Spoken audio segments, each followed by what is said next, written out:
Gamma Production.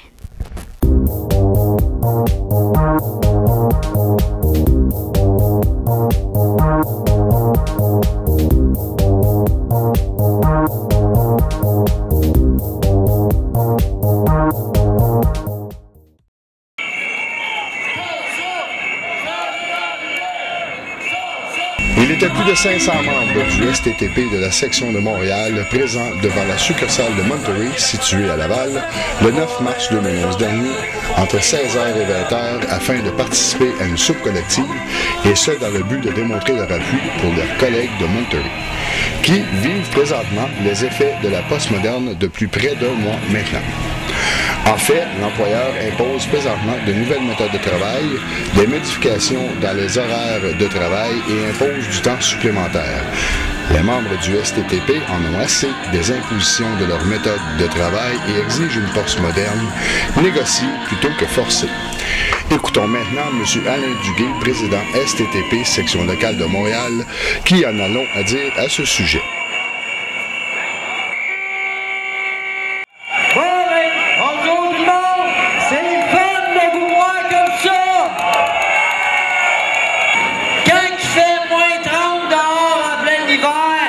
Les seuls travailleurs, les seuls mondes qu'on voit dehors, c'est des cols bleus et des facteurs.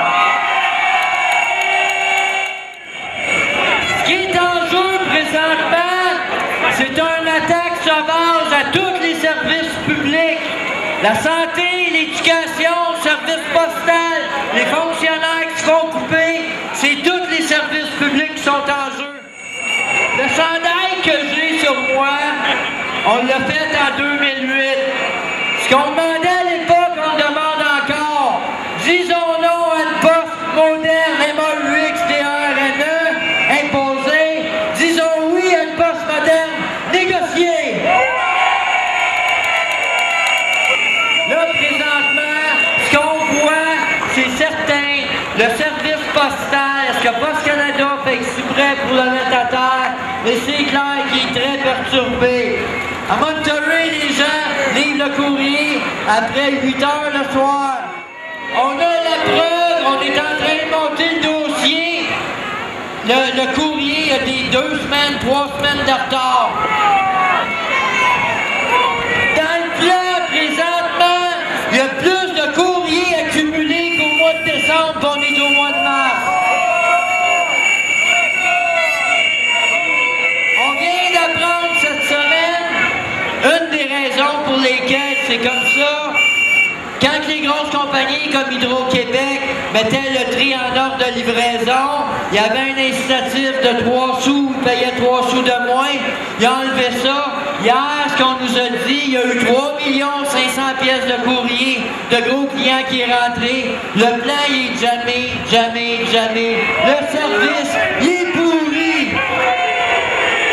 Quand un travailleur retarde le courrier, qui ramène du courrier, quand un facteur livre une posterie prioritaire à midi et 1, il est suspendu 5 jours, puis eux autres, ils laissent là pendant des semaines.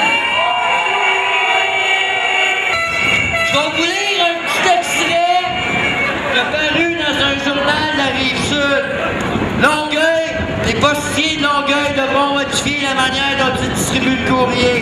Au lieu de la méthode de livraison en liasse présentement utilisée, les facteurs utiliseront, comme à Monterey, une nouvelle technique de livraison appelée méthode à 2 liasses. L'implantation de cette méthode en est à ses débuts au Québec. À ce jour, elle est utilisée à Laval. À Longueuil, cette méthode de travail ne sera pas implantée avant 2012. Le syndicat inquiet. Pour Alain Duguay, président de la section locale de Montréal du STTP, cette technique est dangereuse, particulièrement lors de la saison hivernale. Avant, quand le facteur livrait, tout était dans sa main. Maintenant, il y a une partie du courrier qui est sur son avant-bras, une partie dans sa main et une partie dans son sac. Les gens se plaignent de douleurs à l'avant-bras et au cou. Ils doivent toujours avoir le cou penché pour lire les adresses. En plus, le courrier grand format qui porte ses avant-bras les empêche de voir où ils posent les pieds des plantiles. Chez Poste Canada, nous assurons, cette nouvelle méthode de livraison n'est pas dans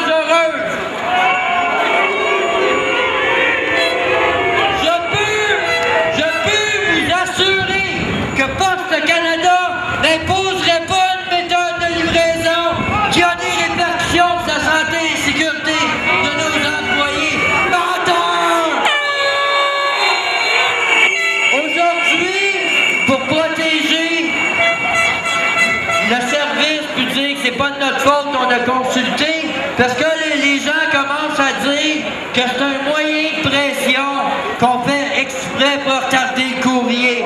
Ben non, c'est pas vrai. On a toujours mis de l'avant le service à la population. C'est ça qui est important. C'est notre job, puis on veut le maintenir. Je pense que le message est clair. Vous êtes là, vous êtes nombreux.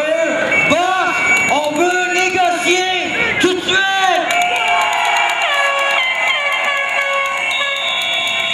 Boss, on veut une convention pour les FFRS aussi.